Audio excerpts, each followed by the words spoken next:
Hi మామ మామన్.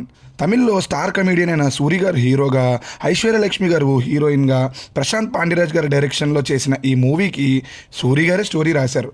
ఈ year మేలోనే థియేటర్స్లో తమిళ్లో రిలీజ్ అయిన ఈ మూవీ ఇప్పుడు జీ5లో తెలుగులో కూడా స్ట్రీమ్ అవుతుంది. ఈ మూవీ ఇప్పుడే చూస్తాను మామ. చూశాక నాకు నచ్చింది, బాగుంది సినిమా. ఒక సినిమా బేసిక్గా మనకు నచ్చాలి అంటే ఎమోషనల్గా గట్టిగా వర్కౌట్ అవ్వాలి. ఈ మూవీ బేసిక్ స్టోరీయే ఎమోషన్స్ మీద నడుస్తుంది. సో కనెక్ట్ అయిపోయింది మూవీకి. దాన్ని ఎగ్జిక్యూట్ చేయడంలో పర్ఫెక్ట్గా సక్సెస్ అయ్యారు డైరెక్టర్ గారు. చాలా రోజుల తర్వాత ఒక మంచి ఫ్యామిలీ ఎంటర్టైనర్, మంచి కామెడీ సీన్స్తో చూసాను మా. చాలా రోజుల తర్వాత ఒక మంచి ఫ్యామిలీ ఎంటర్టైనర్, మంచి కామెడీ సీన్స్తో, మంచి ఎమోషనల్ సీన్స్తో చూశాను అనిపించింది మామ. ముందుగా స్టోరీలోకి వెళ్తే, ఇన్బు వాళ్ళ అక్కకి పెళ్ళై 10 ఏళ్ళైనా పిల్లలు ఉండరు.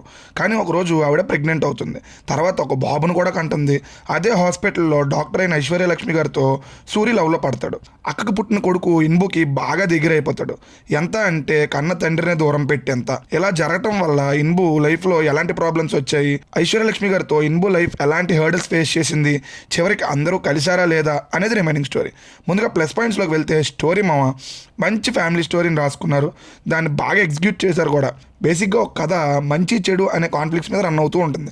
బట్ ఈ మూవీలో మాత్రం ఒక్క క్యారెక్టర్ కూడా భూతద్దం పెట్టి వెతికినా చెడ్డగా కనిపించదు. ప్రతి 10 నిమిషాలకి ఎమోషనల్గా కనెక్ట్ చేసే సీన్స్ పడుతూనే ఉంటాయి. సూరి ఇంకా పిల్లాడి మధ్య వచ్చే సీన్స్ బాగా పండే మా స్క్రీన్ మీద.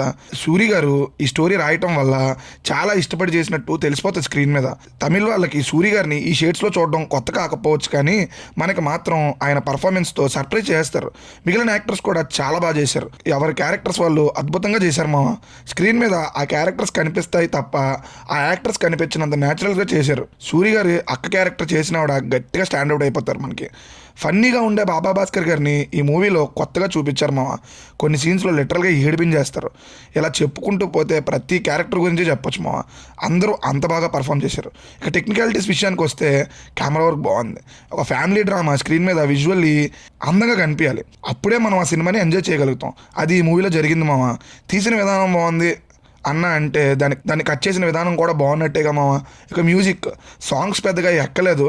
బీజిఎం మాత్రం సీన్స్ని ఎలివేట్ చేసిందని చెప్తాను. రాజ్ కిరణ్ గారు డెత్ ఎపిసోడ్లో కానీ, బాబా భాస్కర్ గారి పాయింట్ ఆఫ్ వ్యూలో కథ ఓపెన్ అయినప్పుడు కానీ మంచి డ్యూటీ చేశారు మ్యూజిక్ డైరెక్టర్. ఒక సాంగ్ని మాత్రం మలయాళం మూవీ హృదయం నుంచి తీసుకున్నారు. ఆయనే మ్యూజిక్ డైరెక్టర్ వాళ్ళు అవడం వల్ల తీసుకున్నారు. సో దాన్ని విజువల్గా చూపించిన విధానం బాగుంది. డైరెక్టర్ కూడా ఆయన ఏం చెప్పాలనుకున్నారో అది ఆన్ డాట్ చూపించారు మా. ప్రొడక్షన్ వాల్యూస్ కూడా చాలా బాగున్నాయి. ఇక మైనస్ పాయింట్స్ గురించి చెప్పాలంటే పెద్దగా ఏం అనిపించలేదు. చిన్న విషయాన్ని సాగదీశారు అనిపించింది మామ. కొన్ని చోట్ల సీరియల్ ఫీల్స్ కూడా వస్తాయి. మన రియల్ లైఫ్కి దగ్గరగా ఉండే క్యారెక్టర్సే అయినా ఆ పిల్లాడి క్యారెక్టర్ని మరీ ఓవర్గా చూపిస్తున్నారేమో అనిపించింది. దేంట్లో అయినా దేని మీద అయినా అతి ప్రేమ ఉండకూడదు అనేదే పాయింట్ అయినప్పటికీ దాన్ని చెప్పడానికి కొన్ని సీన్స్ మరీ ఓవర్ ద టాప్ పెట్టారేమో అనిపిస్తుంది. హీరో అక్క క్యారెక్టర్ కూడా కన్ఫ్యూజ్గా బిహేవ్ చేస్తుంది.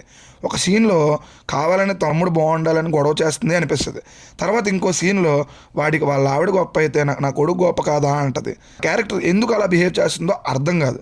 మైనస్లు మరీ భూతద్దం పెట్టి వెతికితే కనిపిస్తాయి మామ. ఓవరాల్గా నాకైతే సినిమా నచ్చింది. ఫ్యామిలీతో కలిపి హ్యాపీగా చూశాను.